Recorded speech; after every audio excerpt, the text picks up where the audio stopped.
Hello everyone, it's Anaro, and I'm bringing you another Reach video. And this video is pretty long overdue, but I think it's finally time to get this done. And as some of you may have guessed from the title of this video, this is going to be my grenade launcher weapon guide. But before we actually get into the guide, I had a couple of things that I wanted to say first. And the first thing I wanted to say is I had a lot of fun collecting clips for this guide, and I had plenty of them to go through. But I've sifted through all of them, and I've only picked out the ones that I think best show how this weapon gets kills. And along with those clips, I'm going to be giving you some basic tips and showing a few tricks and things that you can do with the grenade launcher, as well as two clips in between that are basically real-time clips showing you how I'm actually using it in any situation, and not just like a clip of one kill stringed together. Those will just be actual real situations where I'm getting a couple kills back to back with it. They're going to probably be around 40 to a minute long. And the last thing that I wanted to say is, regardless of what I say of who should be picking up and mastering this weapon, I do encourage everyone to try and learn to use this weapon, because I do believe that it's the most underrated power weapon in Halo Reach. And who should be picking up and mastering this power weapon is simply my opinion after looking at the mechanics of the weapon and what I think its intended use is in competitive play, such as game battles, the MLG playlist, things like that. Not for everyday matchmaking, so just keep that in mind. But now let's go and look at the stats. The first stat that we need to take a look at is the damage. The grenade launcher is a fairly high damaged weapon capable of landing one-hit kills. The damage at the center of the explosion is comparable with that of a sniper's headshot. However, the damage drops off extremely quick, which brings us to our second stat, the blast radius. The blast radius of the grenade launcher is fairly large. It's comparable to that of a frag grenade. However, as stated above, the damage drops off extremely quick, providing one-hit kills generally only at the center of the explosion. The third stat that we need to take a look at is, what is the most effective range for the grenade launcher to be used in? In my opinion, the most effective range is medium range. And the reason why is because the grenade launcher shoots two different types of grenades. The first, when you just tap the trigger, the grenade launcher will shoot an impact grenade, meaning that whenever it touches any surface, be it a floor, a wall, a ceiling, or whatever, it sets off an internal timer for that grenade to explode.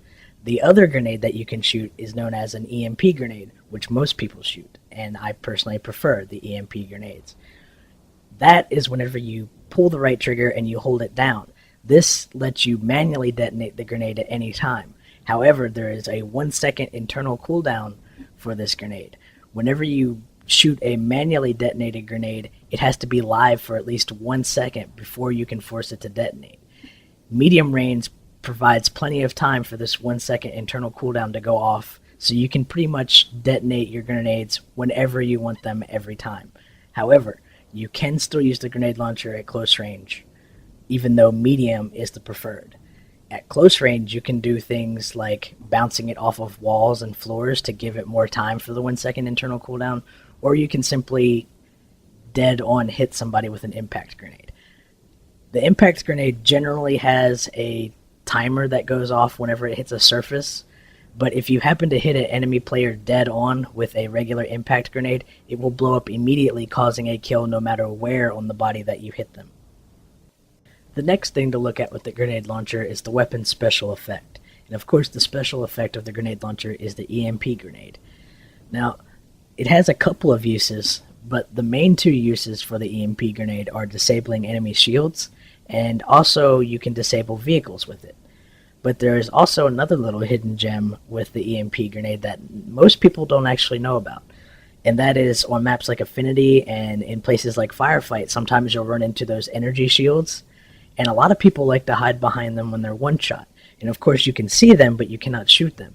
But as they are an energy shield, you can actually use the grenade launcher and set off an EMP grenade at that shield, and it will disable it, rather than slowly taking its health down over time by shooting bullets. The fifth thing to look at with the grenade launcher is, where on the body are you most often going to get a kill? And this is assuming that you manually detonate your grenades like I do. And in all of my time playing Reach and all of my testing and experimentation, the main two zones that I've found that will almost always guarantee you a kill are at the feet of the player and if you detonate it next to their face. Now, there are some times where you can actually get a kill if you blow it up in their gut area or off to the side by the ribs, but generally you're not going to get these kills unless the player either had their shields like halfway damaged before you hit them with the grenade, or if they have extremely low health when you hit them in those areas. Otherwise, it's generally not going to happen. So you should always try to aim for either the feet or the head. The final thing that I wanted to go over with the grenade launcher is, in a competitive scene, which role do I think it best suits? And in my mind, this weapon best suits that of a support player like myself.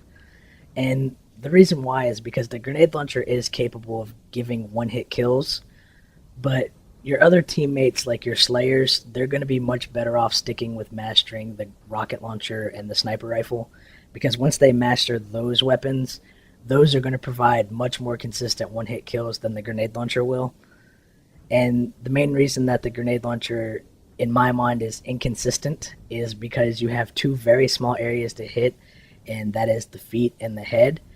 And the blast radius is fairly big, about the size of a frag grenade's blast radius, but the point that can actually kill inside that blast radius is very small. It's generally the immediate area around the grenade. So you have to hit two small areas with a very small killing radius. So that just makes the weapon pretty inconsistent. So like I said, Slayer's better off with the rocket launcher and the sniper. Learn those weapons if you're a Slayer. That's your big thing. But this weapon is very well suited to a support player. And the reason why is because even when it doesn't one-hit kill, it's still going to tear through an enemy's shields. It'll even do some health damage to them if they are close enough to the blast to actually take health damage.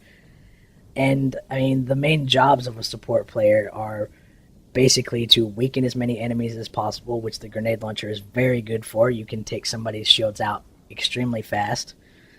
Protecting objective runners. It's also another very good thing. You can kind of lag behind your objective runner a little bit, and if you see somebody going to kill him, you can either just flat outright kill them if you get them in a kill zone, or you can weaken them very quickly and take them out with your DMR or whatever you have. Another big job is if you're playing big team battle or invasion and you're a support type player, disabling enemy vehicles, especially like tanks and ghosts and things like that.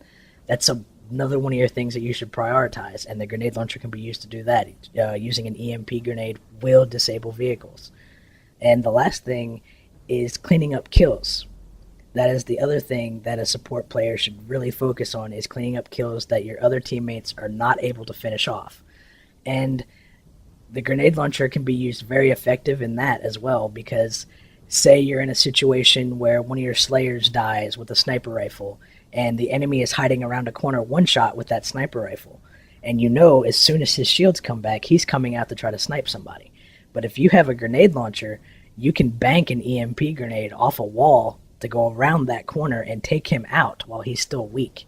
So the grenade launcher is very well suited to a support player. It can do all of the main jobs that you should focus on, and it'll very much help you supplement your support play. So if you are a support player like me, I highly recommend this weapon as being one that you master. Okay guys, now is the tips and tricks part of the guide, and the first thing that I wanted to show you is watch the screen on the grenade launcher right now. See the X1? This is a very useful tool for finding enemies that are around corners. As you see right here when I manually detonate it, when you're just barely inside the range of it picking you up, it takes about 75% of the shield away. The number does go up. It says X1 right now because there's only one person, but if there were two or three, it would display to you 2 or 3 enemies. So it's a very useful tool for finding enemies around corners. The thing that I'm showing right here is that frag grenades can set it off, and the other thing is that you can shoot them. If you find an enemy dormant grenade, you can shoot the grenade to set it off. I'm just going to warn you that if you do detonate an enemy's grenade that he's waiting, he's probably going to come look for you, so just keep that in mind. If you detonate an enemy's grenade, he will come looking for you most likely. This is just showing that a grenade will travel across the lift. You can do this with any lift. It's not just Zealot. This is just where I chose to show it. And this is a neat trick if you are playing in the MLG playlist on Zealot and somebody's chasing you and you know they're going to follow you up that lift. You can bounce that grenade just like I did. The grenade will follow you up the lift, and then when the enemy comes up behind you, you have a very nasty surprise waiting for you. This clip right here is basically just showing that this does work to EMP every vehicle that you can possibly run into in matchmaking. I'm just going down the list, EMPing every single vehicle. These next clips are not really anything to do with how you can use them, but these are some neat tricks that I figured out and done in matchmaking. This is a nice one. You've probably seen jetpackers on top of the hammer house before. If you're like me, you don't like to use the jetpack, you can use this nice little trick. You can see right here in third person what I'm actually doing is I shoot the grenade and I jump off of my own grenade, and it boosts me up there. This second one is not actually a grenade launcher clip, but I thought I would throw this in there since I was already on Powerhouse. If you do have the hammer and a jetpack guy is once again hiding up in this spot, and you have the hammer, go to the bridge, jump up exactly like I did, jump backwards, swing the hammer, and the force will get you on top of that building. As far as general aiming tips go, probably the best thing I can tell you is to treat this as a finesse weapon. Treat it as if it were a sniper rifle, because it's going to take a lot of time and a lot of practice to get to the point where you can consistently get one-hit kills from all ranges. When you get there, it feels really good. Nobody's going to be expecting you to be able to completely dominate them with a grenade launcher, and most people think it sucks.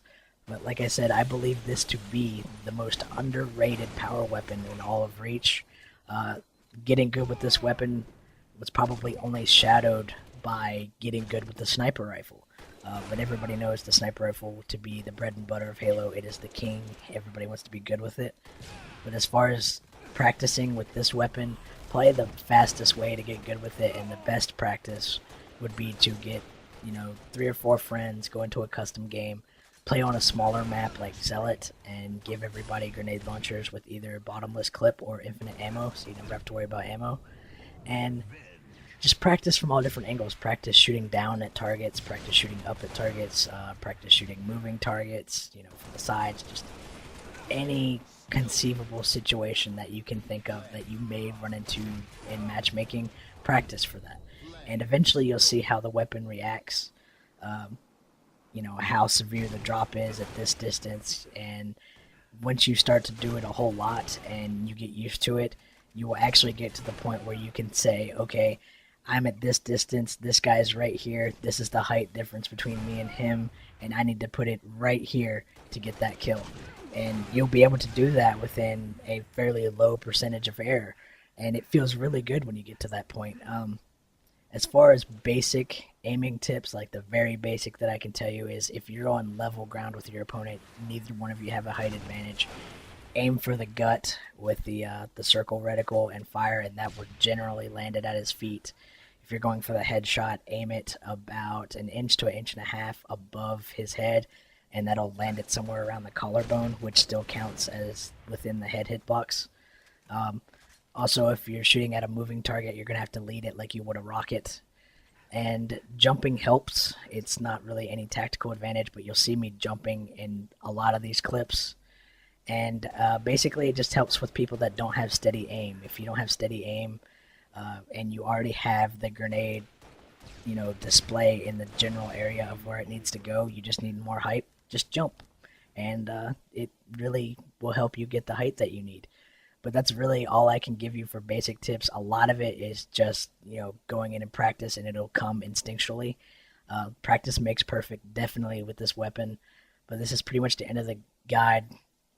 And as far as my next upcoming projects, is somebody requested a strategy for Treasury.